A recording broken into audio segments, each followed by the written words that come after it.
Hello everyone. So কালকে ডাল ghost বানিয়েছিলাম which is basically ডাল আর মাটন দিয়ে একটা ডিশ।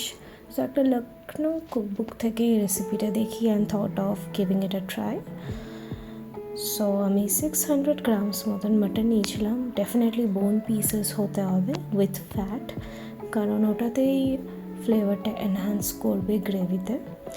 এর মধ্যে কাশ্মীরি লঙ্কা, জিরে, ধনে আমি গ্রাইন্ড করে নিয়েছিলাম, দিয়ে ওটাকে ম্যারিনেট করি। আমি কোনো ফিক্স কোয়ান্টিটি দেখিনি বিকজ কুকবুকে অনেক রকমের কোয়ান্টিটি দেওয়া ছিল 1 কেজি হিসেবে, তো আমি একটা অ্যাপ্রক্স মাত্রাতে দিয়েছি বিকজ খুব বেসিক মশালা যাবে অ্যান্ড একদম লিমিটেড কোয়ান্টিটিতে। তো ম্যারিনেট করে আমি ফ্রিজে ভরে দিয়েছিলাম।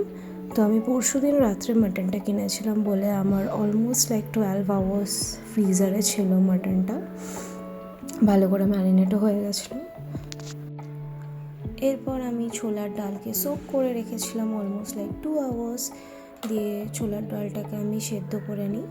ডেফিনেটলি বেশি কুক করা যাবে না, একদম হালকা কুক করতে হবে, ওভার কুক করলে প্রবলেম।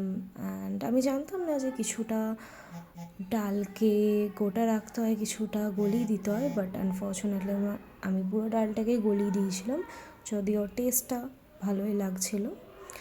তো যখন দেখলাম যে ডালটা ভালো করে কুক হয়ে গেছে, আমি ওটাকে আলাদা করে সরিয়ে রেখে দিই।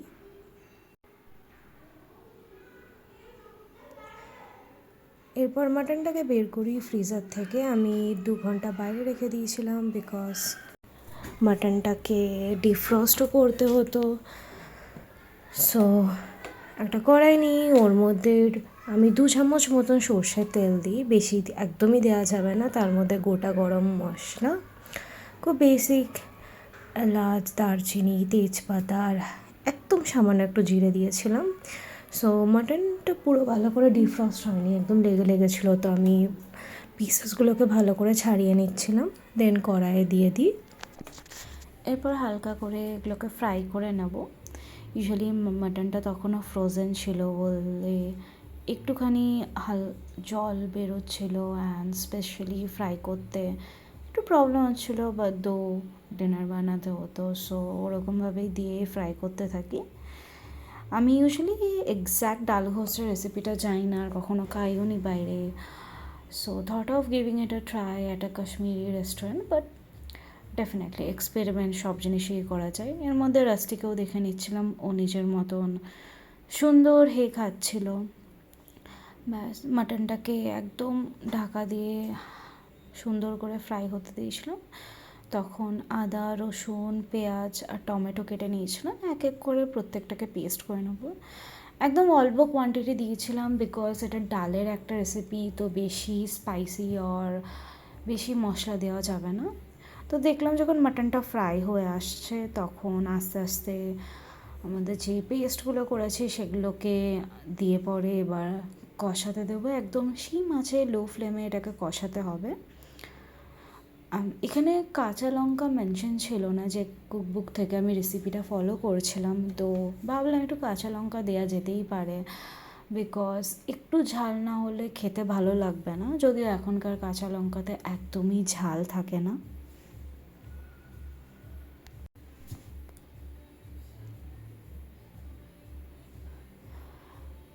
মাটনটা আস্তে আস্তে কষতে লাগছিলো, নিজস্ব একটুখানি তেলও বেরোচ্ছিলো, তখন আমি একটুখানি হলুদ করে দিয়ে দিলাম, অ্যান্ড ভালো করে নাড়াচাড়া করছিলাম। পুরোটাই আমি লো ফ্লেমেই করছিলাম। দিয়ে যখন দেখলাম মাটনটা একদম তেল ছেড়েছে, বিকজ আমি বেশি তেল দিইনি, একদম হালকা দিয়েছিলাম, তখন আমাদের যেই ডালটা সেদ্ধ করে রাখা ছিল সেইটাকে দিয়ে দেবো। যদিও আমি একবারে দিইনি, অল্প অল্প করে দিয়েছিলাম যাতে ফার্স্টে মিক্স হয়ে যায়, তারপরে ডালের যে জলটা আছে সেটাকে দিয়েছি।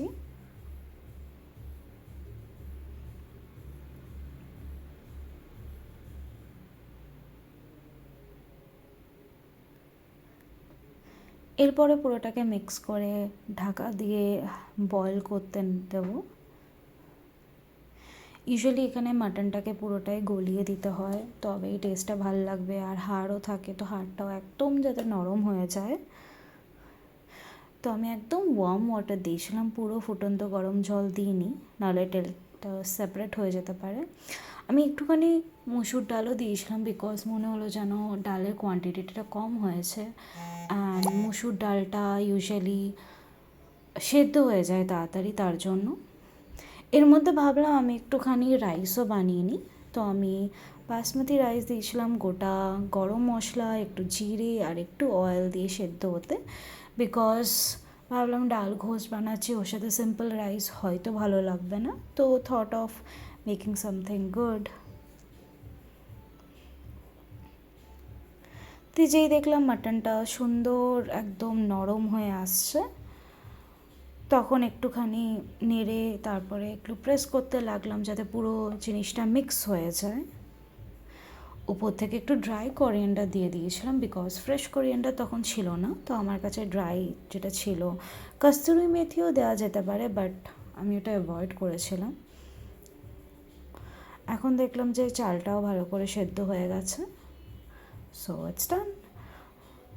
আমার মাটনটাও ভালো করে বয়েল হয়ে গেছিলো, তবুও আমি আরেকটুখানি ফ্লেমে দিয়েছিলাম যাতে মিক্সচারটা একটুখানি গাঢ় মতন হয়ে যায়, but it was done. So সুন্দর করে ভাত সাজিয়ে ডাল ঘোষ নিয়ে খেয়ে ফেললাম।